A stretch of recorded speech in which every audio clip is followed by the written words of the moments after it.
They tell you that love is supposed to be patient. They tell you love is kind. But nobody tells you that love can be a mirror that shows you exactly what you want to see, until you step too close and realize there's nothing behind the glass. I have a ring in my drawer.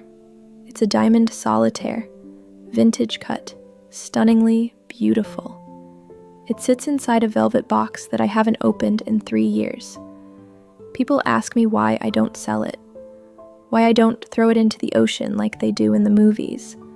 I keep it because I need to remember. I need to remember that the most terrifying monsters don't hide under the bed. They don't wear masks. Sometimes they are the charming man who holds the door open for you at a coffee shop. The man who looks into your eyes and says, "Where have you been all my life?" My name is Sarah, and I did what everyone told me not to do. I married the first guy I met after a lifetime of being alone. And this is how I almost lost my life doing it. To understand why I said yes so quickly, you have to understand the loneliness. I wasn't just single. I was chronically unseen. I was 29 years old, working a corporate job that drained my soul, living in a city that felt like it was made of cold concrete and indifferent people. I had sworn off dating apps. I was tired of the swiping, the ghosting, the small talk that went nowhere. I made a promise to myself. I will wait for real life. I will wait for serendipity. It happened on a Tuesday, a rainy, miserable Tuesday in November. I ducked into a small bookstore to escape a sudden downpour. I was soaking wet, my mascara probably running, clutching a broken umbrella. I felt pathetic. And then I bumped into him, literally. I turned the corner of the fiction aisle and walked straight into a chest covered in a gray wool coat. Books went flying. I scrambled to pick them up, apologizing profusely. "I'm so sorry, I'm so clumsy," I stammered. A hand reached down, a warm, strong hand. "It's okay," a voice said. It was deep, calm, grounding. I looked up. That was the moment my life changed. His name was Julian. He wasn't just handsome. He was familiar. Have you ever met someone and felt like you've known them for 1,000 years? Like your souls just sighed in relief. He had green eyes that seemed to laugh and worry at the same time. He picked up the book I had dropped. It was Wuthering Heights. He smiled. "A bit tragic for a rainy Tuesday, isn't it?" I laughed. For the first time in months, I genuinely laughed. "I like the drama," I said. "Me too," he replied. "I'm Julian." We went for coffee right then and there. Coffee turned into dinner. Dinner turned into a walk in the rain because neither of us wanted to go home. He listened. That was the thing. He didn't just wait for his turn to speak. He listened to me. He knew about art. He knew about the specific, obscure bands I loved. He finished my sentences, but not in an annoying way, in a way that felt like we shared a brain. By the end of the night, he looked at me and said, "I know this sounds crazy, Sarah, but I feel like I've been looking for you." I felt it too. I was starving for connection, and he was a feast. They call it love bombing now. Back then, I just called it a fairy tale. We didn't date. We collided. Within a week, he had a toothbrush at my place. Within a month, we were looking at apartments. My friends were skeptical. "Sarah, you don't know him," my best friend Maya said over wine one night. "Who is he? Where are his friends?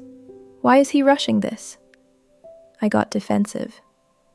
"You're just cynical, Maya. When you know, you know.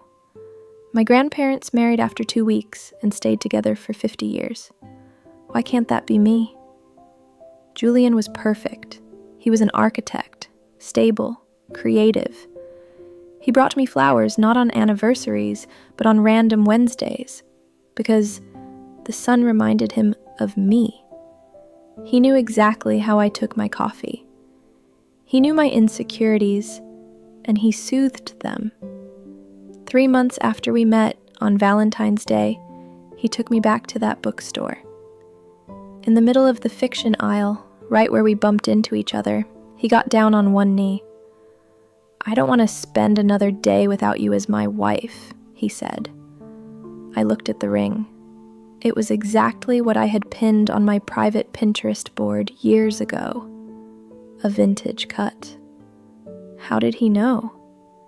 He just gets me, I thought. He just knows. I said yes. I married the first guy I really met. I married the first guy who made me feel seen. We eloped. Just us. It was romantic. It was intimate. It was the last time I was truly happy. The change didn't happen overnight. It was like a slow leak in a tire. You don't notice it until you're stranded on the side of the road. The first few months of marriage were bliss. But then, the isolation started.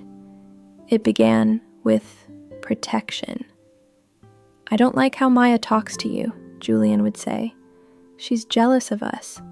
She brings negative energy into our home." Slowly, I stopped calling Maya. Then it was my job. "Why work so hard for a boss who doesn't appreciate you?" he'd whisper while massaging my shoulders. "I make enough money. Stay home, write your book, be free." It sounded like a dream. So I quit. 6 months in, we moved. He got a project in a different state, a beautiful house in the countryside, isolated, quiet, just us. But the Julian I lived with started to glitch. That's the only word I can use. Sometimes I'd catch him staring at me, not with love, but with study, like he was analyzing a specimen. He would forget things he shouldn't forget. One night I made lasagna, his favorite, or so he told me when we met. He poked at it. "I hate ricotta cheese, Sarah. You know this." I froze. "But on our third date, you ordered this. You said it was your childhood comfort food." He looked at me, his eyes dead flat. "You're remembering it wrong. You have a bad memory, Sarah. You always have." He said it with such confidence that I believed him. Maybe I am crazy, I thought. Maybe I am remembering it wrong. The arguments started, but they weren't normal fights. They were circular. He would twist my words until I was apologizing for things I didn't do. I felt like I was walking through a fog. I missed the guy from the bookstore. I asked him once, "Where did that guy go?" He laughed. A cold, sharp sound. "We grew up, Sarah. Stop living in a fantasy." The twist came on our 1-year anniversary. Julian was away on a site visit for 2 days. I was alone in the big, silent house. I decided to clean his office. He usually kept it locked, claiming client confidentiality, but he had left the key on the dresser in his rush to leave. I don't know why I went in. Maybe I was looking for proof that he still loved me. Maybe I was looking for a receipt for an anniversary gift. The office was pristine, cold. I opened his desk drawer. Nothing but pens and paper. I opened the bottom drawer. It was locked, but the key on the ring fit. Inside, there was a hard drive and a notebook. A simple, black moleskin notebook. I opened the notebook. My breath hitched in my throat. The first page was dated 3 years ago. 3 years before we met. At the top of the page it said, "Project Sarah." I felt the room spin. I sat down on the floor, trembling, and started to read. It wasn't a diary. It was a dossier. There were printouts of my old social media posts I had deleted. There were notes on my likes and dislikes. Likes, Wuthering Heights, obscure indie bands, vintage jewelry, Italian food, dislikes, arrogance, loud noises, people who interrupt. He had studied me. He hadn't bumped into me by accident that rainy Tuesday. The notebook had a schedule. Tuesday, November 14th. Target location, the Book Nook. Wait for rain. Initiate contact. He knew it was going to rain. He waited for me.